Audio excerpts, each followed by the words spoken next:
DeFi could soon be banned in the United States. This is because of tax regulations proposed by the Treasury Department, which could require DeFi protocols to collect KYC on all their users. Obviously, it'll be impossible for them to comply with these regulations. And if that wasn't bad enough, these regulations target crypto wallets, stablecoins, and NFTs too. Today, we're going to tell you where these tax regulations came from, which crypto niches they could affect, and what they could mean for the crypto market when they come into force. Back in the summer of 2021, US politicians began the approval process for the now infamous infrastructure bill. Buried in the 2,700 pages of the $1.2 trillion spending package was a series of provisions for the crypto industry, one of which related to the definition of broker. Now, for context, a broker is any person or company who facilitates transactions between buyers and sellers of any asset. The infrastructure bill proposed expanding the definition of broker to include crypto brokers like exchanges, which makes sense. However, the wording of this provision was problematic. According to the provision, a crypto broker was, quote, any person who, for consideration, is responsible for regularly providing any service effectuating transfers of digital assets on behalf of another person. Note that a person can also mean a company, as companies are persons in the US. The more you know. Anyways, the reason why this provision was so problematic was because many elements of the crypto industry technically process transactions on behalf of others, even though they're not intermediaries per se. These include cryptocurrency miners, validators, and even decentralized applications and protocols. Naturally, the crypto industry and pro-crypto politicians tried to clarify the wording so that none of these crypto niches would be forced to comply with the IRS's tax reporting rules. For reference, these rules require brokers to collect KYC on their users and collect info on transactions worth more than $10,000. Now, this is easy for centralized entities like crypto exchanges to do, but technically impossible for decentralized entities like miners, validators, dApps, and DeFi protocols to do. As such, it was feared that the practical effect of the problematic provision would be that crypto would be banned in the United States. Rather than clarify the proposed definition of broker, the Treasury Department reportedly promised that it wouldn't go after cryptocurrency miners and validators as part of its finalized tax rules. However, it did not promise that it would not go after the other crypto niches like dApps and DeFi protocols. Logically, this led to concerns that the purpose of the broker provision was to destroy dApps and DeFi. Unfortunately, these concerns went unheard, and the broker proposal remained the same. The infrastructure bill was signed into law by President Biden in November 2021. As is often the case in crypto, the infrastructure bill was all but forgotten until last week, when the Treasury Department unveiled a proposal for its finalized crypto tax rules. The nearly 300-page document contains numerous provisions that could affect dApps, DeFi, NFTs, and even some crypto wallets. Now, it's important to underscore that these are the proposed crypto tax rules, not finalized rules. It's possible that these rules will be changed after the Treasury receives comments about the proposal.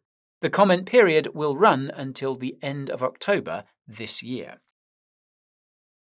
Now, whatever rules the Treasury approves at that time will go into force in 2026 to reflect crypto transactions that took place in 2025. This means that all these so-called crypto brokers will have to comply from 2025 onwards. Those who fail to comply could find themselves banned in the United States.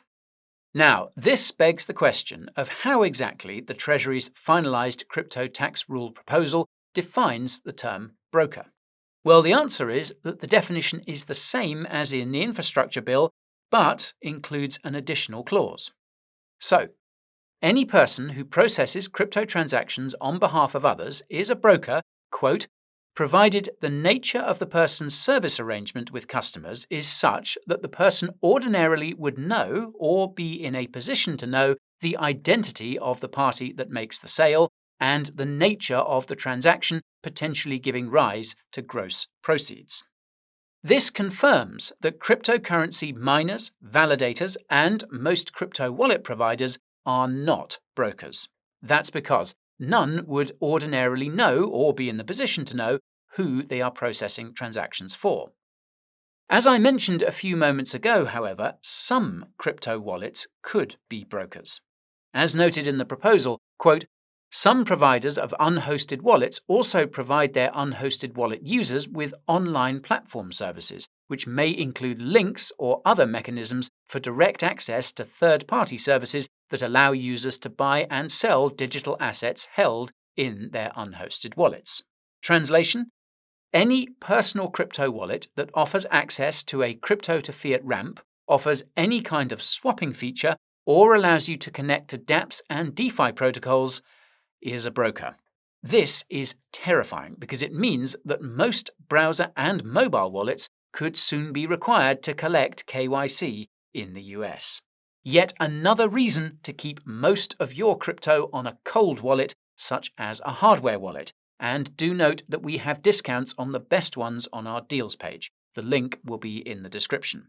Anyway, shilling aside, what's even more terrifying is that the Treasury's finalized crypto tax rules could even apply to more centralized cryptocurrencies, namely Layer 2s. That's because the proposal notes that anyone who can modify the parameters of a crypto project or protocol are able to collect KYC for tax purposes. As pointed out on Twitter, or rather X, by a crypto sleuth named Spreek, the Treasury's wording around this ability to modify parameters means that, quote, anything with a multi-sig wallet is a broker and is required to add KYC. Consider that most Ethereum Layer 2s are controlled by multi-sig wallets. And indeed, one of the largest cryptocurrencies of all is also reportedly controlled by an admin key held by one entity. You'll have to DYOR about that one. Anywho, if Spreek is right about anything with a multi-sig wallet being a broker, then it's possible, if not likely, that Lightning Network wallet providers will be required to collect KYC. This depends on whether Lightning Network wallet providers are running their own channels, which are made with multisigs. It also means any dApps or DeFi protocols whose governance tokens are held by a handful of whales will also be required to collect KYC from their users. Now, this could be the most terrifying possibility of all, since, according to a report by Chainalysis, 1% of governance holders have 90% of the voting power in DAOs. Now, another crypto niche that could be profoundly impacted by the Treasury's proposed crypto tax rules is stablecoins. Of course, the Treasury considers a stablecoin to be a digital asset, meaning that it's subject to the same reporting rules as regular cryptos. And of course, stablecoin issuers are considered brokers. The question then is whether stablecoin issuers will be required to collect KYC from stablecoin holders, or just those who mint and redeem their stablecoins for fiat. If you watched our recent video about the Fed's warning to banks, you'll know the new defense bill includes a provision to KYC stablecoin holders. Can you guess who's behind that provision? Now, the good news is that the defense bill still hasn't been passed, and there are two versions of the bill in play, one of which apparently doesn't have the KYC provision. The bad news is that this is a similar situation to what happened with the infrastructure bill, and the outcome could likewise be similar. Anyway, speculation aside, the Treasury specifies in its proposed crypto tax rules that stablecoins do not fall under the definition of cash. Funnily enough, this conflicts with recent comments made by Fed Chairman Jerome Powell about the central bank seeing stablecoins as a form of money. This is significant because if stablecoins are digital assets in the eyes of US authorities, then it means that it's entities like the SEC that should regulate them. Conversely, if stablecoins are a form of money in the eyes of US authorities, then it means that it's entities like the Fed that should regulate them. It appears that the Treasury is aligned with the SEC when it comes to stablecoins, but also appears open to siding with the Fed. That's because at the end of its proposed crypto tax rules, the Treasury asks whether it's appropriate for stablecoins to be classified as digital assets, and if there are special subsets. This opens the door to stablecoins being classified as cash or even something else, which could theoretically protect them from these problematic crypto tax rules. This makes sense when you consider that the Treasury manages the US government's finances and is always looking for bond buyers. FYI, most stablecoins in circulation are backed by US government debt. This means that when you buy a stablecoin, you are effectively subsidizing the US government spending. This is something that the US government obviously likes, particularly the Treasury. The Fed? Not so much. It doesn't like currency competition. Even so, this doesn't mean that the Treasury is a fan of stablecoins per se. As pointed out by crypto analyst Alexander Grieve on X, the Treasury includes stablecoin transactions under the definition of sale. This means that stablecoin transactions are even subject to IRS reporting. Now, this doesn't make much sense because stablecoins are stable. Well, for the most part. This means that you're very unlikely to have a capital gain, or loss, when moving stablecoins around. From Alexander's perspective, this is the Treasury's way of signaling its preference for a US dollar CBDC rather than company-issued stablecoins. But that's not the only thing the Treasury is pushing. In its proposed crypto tax rules, it explicitly states that it and the IRS hope that the crypto broker definition will, quote, ultimately require operators of some platforms, generally referred to as decentralized exchanges, to collect customer information and report sales information about their customers if those operators otherwise qualify as brokers. In other words, the Treasury is explicitly targeting DeFi, and it highlights the aforementioned fact that hiding behind a DAO won't protect DeFi protocols from scrutiny. Quote, even in structures where governance tokens may be widely distributed, individuals or groups of token holders can have the ability to maintain practical control. Now, for what it's worth, the Treasury admits that it doesn't know what maintaining practical control means in the context of DAOs, and is open to comments about where that threshold should be. It also asks whether the aforementioned use of private keys, multisigs, has any bearing on practical control. Now, make no mistake, whatever the Treasury decides on these issues will quickly find its way to other countries besides the US. That's because the Treasury has been working closely with the Financial Action Task Force, or FATF, on the latter's so-called crypto recommendations, and even cites them in its proposed rules. If you watched our recent video about the FATF's travel rule, you'll know that many of the crypto rules the Treasury has proposed in the past magically found their way into the FATF's crypto recommendations, even in cases where the proposed rules didn't become law in the US.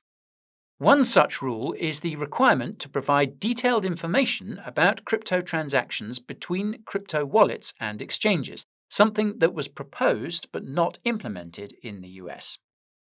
The Treasury also wants to lower the IRS tax reporting threshold from $3,000 to $250. If this sounds like a slippery slope, well, you're correct. The purpose of the FATF is to gradually make it more difficult to engage in crypto activities that don't require an intermediary, and to label all non-intermediated crypto activities as high risk. Again, these orders seem to be coming from the Treasury. On that note, among the questions the Treasury asks is whether it's possible for non-custodial wallets to help track the prices and times at which coins and tokens in the wallet were sent to or received from brokers. This is overkill considering that this information has been collected by the brokers already. The Treasury also asks whether it's more appropriate to analyze wallets from a wallet perspective or from a crypto address basis.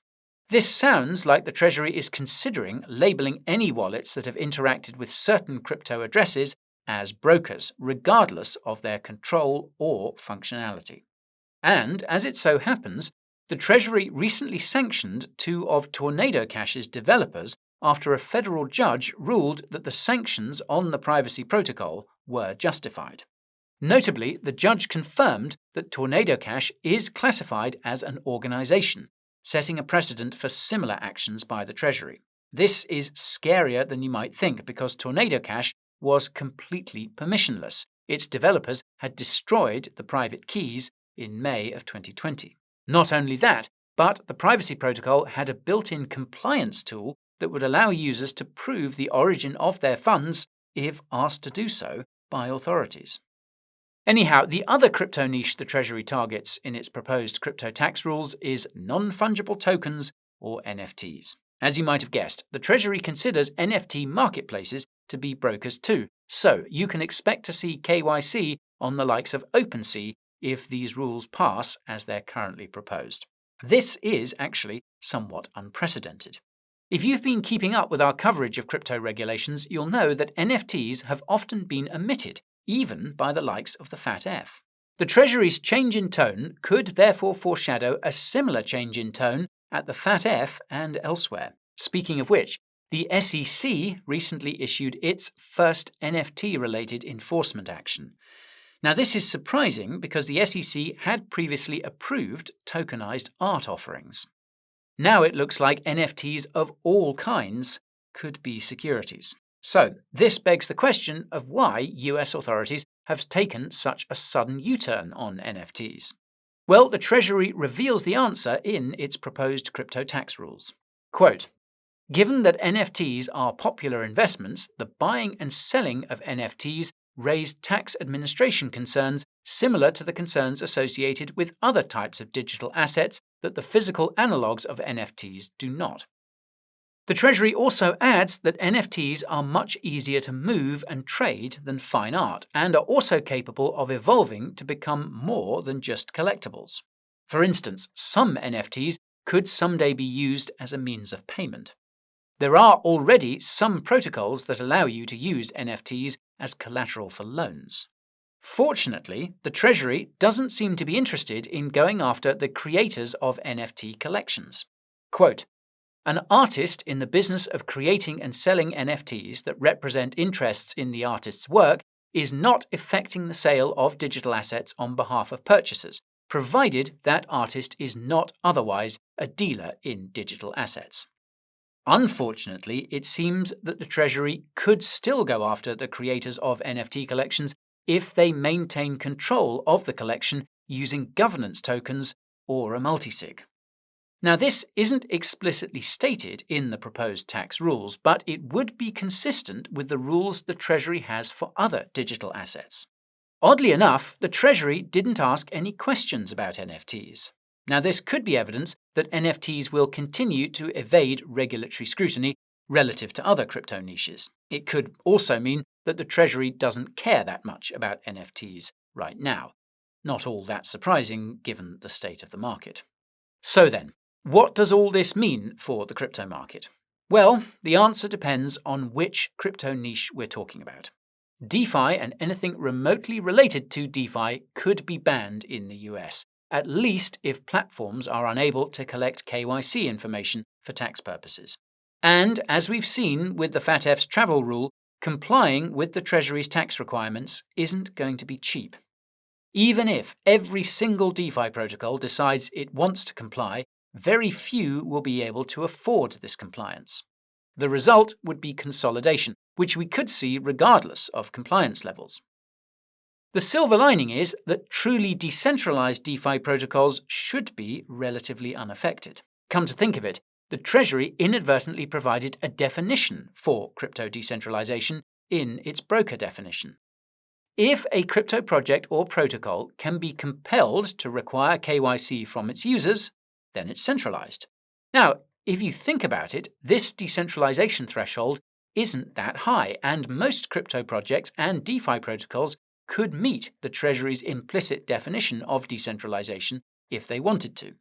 This would protect them from regulatory scrutiny, at least from US tax authorities like the IRS. The thing is that most crypto projects and DeFi protocols don't currently meet these criteria. Most could in fact be compelled to require KYC from their users, including most cryptocurrency wallets. It's certainly going to be interesting to see how crypto wallets will react to these rules if they're passed as proposed. Recall that providing access to any services, including crypto to fiat on and off ramps, cross-chain swaps, and even connectivity to dApps and DeFi protocols, could result in a wallet being designated as a broker. Now, this is a huge problem because these services are some of the biggest revenue sources for wallets. This could result in consolidation among crypto wallets and restrict innovation in the crypto wallet niche. This is another huge problem because crypto wallets are how people interact with the crypto ecosystem.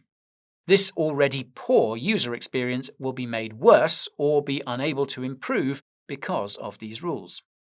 Never mind the possibility that crypto wallets which choose to be brokers so that they can earn more revenues could eventually achieve a monopoly over all crypto wallets. All of these wallets would require KYC to use, and crypto privacy would be dead, along with financial freedom. As for stablecoins and NFTs, meanwhile, what the Treasury wants to do with these niches remains unclear. You'll recall that there seems to be a bit of a regulatory turf war going on between the Fed and regulators like the SEC. NFTs also seem to be too nascent to craft any concrete guidance around, at least for now. Until the Treasury's attitude towards these niches is fleshed out, they will remain lumped in with other crypto assets subject to the same reporting requirements. If you transfer more than $10,000 worth of stablecoins or an NFT worth more than $10K to or from an exchange, that info will be shared with the IRS. Now, this is the part where I'd say that these regulations would be just in the US and that these crypto niches could thrive elsewhere, but I'm afraid I can't say the same in this case. As I mentioned earlier, US authorities seem to have significant influence over organizations like the FATF that set regulatory standards. Lo and behold, the G20, another US-affiliated organization, will soon be meeting to discuss global crypto regulations that they will implement in each of their respective jurisdictions, with the FATF as enforcer.